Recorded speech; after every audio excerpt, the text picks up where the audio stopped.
اتنا پتلا وہ لباس پہنتی تھی، اس لیے اس عذاب میں وہ گرفتار کر دی گئی۔ میں پوچھنا چاہتا ہوں اے اسلام کی مقدس شہزادیوں، تمہارا جسم بہت نازک ہے، تم بہت کمزور ہو، تمہیں صنف نازک کہا گیا ہے۔ مرد تو مرد ہے، اگر اللہ اپنا عذاب پتھر اور پہاڑوں پر ڈال دے تو پہاڑ بھی اللہ کے عذاب کو برداشت نہیں کر سکتے۔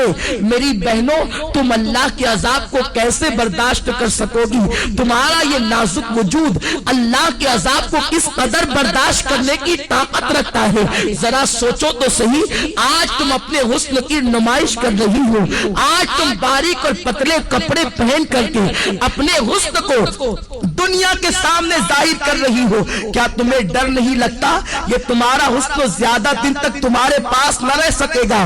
جوانی کتنے دن کے لیے آتی ہے؟ جوانی آتی ہے جانے کے لیے، جوانی آتی ہے ختم ہونے کے لیے۔ زیادہ سے زیادہ جوانی 10 سے 15 سال تک تمہارے پاس رہے گی۔ اپنی جوانی کی عمر میں تم اپنے حسن کی نمائش کر لو، تم اپنے حسن کی خوب نمائش کرو گی۔ اس کے بعد پھر کیا ہے؟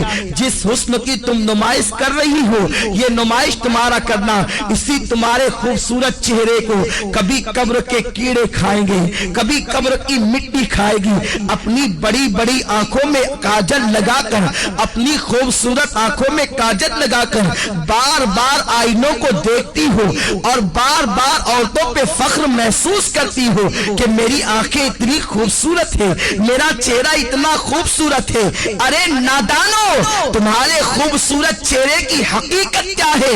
اگر تمہارے چہرے پر چند پھنسیاں نکل آئے تو تمہارا شوہر بھی تمہاری طرف نگاہ اٹھا کر دیکھنے کو تیار نہ ہوگا، مگر اللہ اکبر، اس دنیا کے اندر اپنے چہرے کو حسین بنانے کے لیے، اپنے چہروں کو خوبصورت بنانے کے لیے اس قدر اہتمام کرتی ہو اور خوبصورت چہرے پہ اتنا مٹک مٹک کر اتراتی ہو۔ یہ تمہارا خوبصورت چہرہ قبر کے اندر 3 دن کے اندر بگڑ جائے گا، 3 دن کے اندر اسے قبر کے کیڑے کھائیں گے۔ حضرت سعید ابن مسیب رحمت اللہ تعالی علیہ فرماتے ہیں، جب حضرت علی مرتضیٰ کے ساتھ میں قبرستان گیا تو میں نے جانے کے بعد کیا دیکھا؟ علی مرتضیٰ نے قبر والوں کو سلام کیا اور سلام کرنے کے بعد پوچھا، اے قبر والوں، تمہارا کیا حال ہے؟ تمہاری کیا کیفیت ہے؟ تو ایک قبر سے آواز آئی، علی کیا پوچھتے ہو؟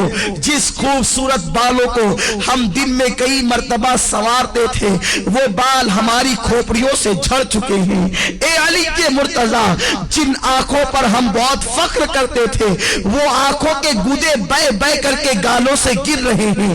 جس چہرے کے اور گالوں کی سرخی پر ہم اتراتے تھے ان گالوں کے گوشت کو کیڑوں نے کھانا شروع کر دیا ہے۔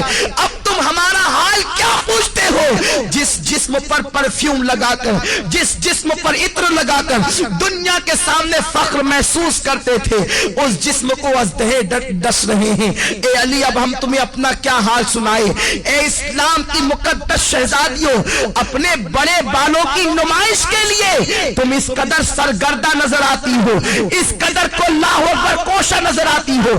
یہ تمہارے بال تمہاری قبر میں جھڑ جائیں گے، یہ تمہاری آنکھیں اسے قبر کے بچھو کھائیں گے، حشرات الارض اسے کھائیں گے۔ اور اللہ کے رسول تو یہاں تک فرماتے ہیں، آج عورتیں اپنے حسن کا غلط استعمال کر کے کبھی کسی غیر محرم لڑکے سے محبت کا پیغام دیتی نظر آتی ہے، پیار و محبت کے نام پر اجنبی لڑکوں سے دوستی کرتی نظر آتی ہے، اور یہ آج فیشن بن چکا ہے، اسے عیب نہیں سمجھا جاتا۔ وہ عورتیں کان کھول کر سن لے جو لوگوں سے غلط تعلقات قائم کرتی ہیں۔ فرمایا گیا جن عورتوں نے دوسرے مردوں سے تعلقات قائم کرنا تو بہت بڑا جرم ہے، ایک مرتبہ اپنا ہاتھ کسی دوسرے مرد کے ہاتھ میں دیا ہوگا، اس عورت پر اللہ اس کی قبر میں 99 سانپ مسلط فرمائے گا، اور اس میں سے ایک سانپ کی طاقت کا عالم یہ ہوگا کہ وہ سانپ اگر سانس لے دنیا میں، وہ سانپ اگر دنیا میں سانس لے تو اس کی سانس کی گرمی سے پوری دنیا کے انسان مر جائے، اور اگر وہ سانپ کسی پہاڑ پر اپنی دم کو مار دے تو پہاڑ ریزہ ریزہ ہو جائے، اتنا طاقتور وہ سانپ ہے۔ ایسے ایسے طاقتور 99 سانپ اس عورت پر مسلط کیے جائیں گے جس نے ایک مرتبہ اپنا ہاتھ کسی غیر مرد کے ہاتھ میں دیا ہوگا۔ آج لڑکوں سے دوستی فیشن سمجھا جا رہا ہے، بچیاں سج دھج کر اسکول اور کالج کا رخ اس لیے کرتی ہیں، اللہ ماشاءاللہ سب کی بات نہیں کرتا کہ لڑکے انہیں دیکھیں، ان کی طرف متوجہ ہوں۔ اللہ کے رسول صلی اللہ علیہ وسلم نے فرمایا، میں نے معراج کی رات ایک منظر دیکھا کہ آگ کی کینچی سے کچھ عورتوں کی جلدیں کاٹی جا رہی ہیں، آگ کی کینچی سے ان کی جلدیں کاٹی جا رہی ہے۔ جو خواتین آپریشن کو جانتی ہے اور جن کا آپریشن کسی مقام پر یہ کہاں ہوا ہے یا انہوں نے آپریشن کی داستان کو سنا ہوگا تو انہیں معلوم ہوگا کہ جب کسی کی جلد ڈاکٹر کاٹتا ہے تو پہلے اسے بے ہوش کرتا ہے، پھر بڑی نزاکت کے ساتھ ہلکے ہلکے انداز سے کاٹتا ہے، پھر جب ہوش آتا ہے تو انسان کتنا تڑپتا ہے، کتنا بے چین ہوتا ہے، کتنا بے قرار ہوتا ہے۔ بہت احتیاط کے ساتھ اگر بے ہوش کر کے انسان کی جلد کاٹی جائے تو انسان اتنا تڑپتا ہے۔ میری بہنوں ذرا سوچو تو صحیح کہ آگ کی کینچی سے کچھ عورتوں کی جلدیں کاٹی جا رہی تھی۔ غیب دار رسول صلی اللہ علیہ وسلم نے فرمایا، میں وہ منظر دیکھ کر بے قرار ہو گیا۔ میں نے پوچھا، جبریل یہ کون عورتیں ہیں اور ان پر یہ عذاب کیوں ہے؟ تو جبریل نے کہا، یا رسول اللہ یہ آپ کی امت کی وہ عورتیں ہیں جو اس لیے بن سنور کے گھر سے نکلتی تھی کہ مرد ان کی طرف راغب ہو اور ان کی طرف دیکھے، اس لیے انہیں اس عذاب میں مبتلا کیا گیا۔ اے اسلام کی مقدس شہزادیوں، تم مغربی تہذیب اور فیشن پر عمل کرنے کے بعد بہت زیادہ کامیاب نہیں ہو سکتی، بہت زیادہ کامران نہیں ہو سکتی۔ اور سنو، یہ دنیا ایسی بدترین جگہ ہے، یہ دنیا ایسا بدترین مقام ہے، یہاں کوئی کسی کا نہیں۔ جب تک تمہاری جوانی تمہارے پاس ہے، ہر آنے والا تمہارے قریب آنے کی سوچے گا، تمہارے حسن کو پھول کی طرح جو حسن اللہ نے عطا کیا ہے اس کو مل دینے کے بعد وہ ایسا غائب ہوگا کہ پھر تمہیں کہیں نظر نہیں آئے گا۔ آج کل یہ باتیں بھی سننے میں آ رہی ہے کہ یہ چیز بھی فیشن بنتی جا رہی ہے کہ ایک عورت شوہر کے ہونے کے باوجود دوسروں کی طرف نگاہ کرتی ہے، یا دوسروں کے بہلانے پھسلانے پر، کبھی زیور کے لالچ دینے پر، کبھی دولت کی لالچ دینے پر، کبھی کاروں میں اور بائک پر گھومنے کی لالچ دینے پر عورتیں پھسل جاتی ہے۔ دراصل غلطی عورتوں کی نہیں ہے، اس لیے کہ یہ بیچاری ناقص العقل ہے، بہت جلدی کسی کے پھندے میں آ جاتی ہے، بہت جلدی کوئی انہیں استعمال کر جاتا ہے، بہت جلدی کوئی انہیں یوز کر لیتا ہے۔ مگر میری بہنوں، میری بات کا برا نہ ماننا، میں تمہارے نبی کا نواسا اور تمہارا چھوٹا سا بھائی ہوں، میں تمہاری خیر خواہی کے لیے یہ باتیں عرض کر رہا ہوں، ورنہ عورتیں یہ نہ کہیں کہ منبر پر بیٹھ کر ہم سے یہ کیا باتیں کہی جا رہی ہے۔ میں یہ نہیں کہتا کہ اجتماع میں آنے والی ساری عورتیں بری ہیں، میں یہ باتیں صرف اس لیے کہہ رہا ہوں کہ جو بری عورتیں ہیں تم جا کر کے ان عورتوں کو یہ باتیں بتاؤ تاکہ وہ استعمال ہونے سے بچ جائیں، تاکہ وہ غلط کاموں سے بچ جائیں۔ میری بہنوں، میں تم سے پوچھنا چاہتا ہوں، تمہارے پاس جوانی زیادہ دن تک رہنے والی نہیں ہے، 10 سے 15 سال تک تمہاری جوانی تمہارے پاس رہے گی۔ اور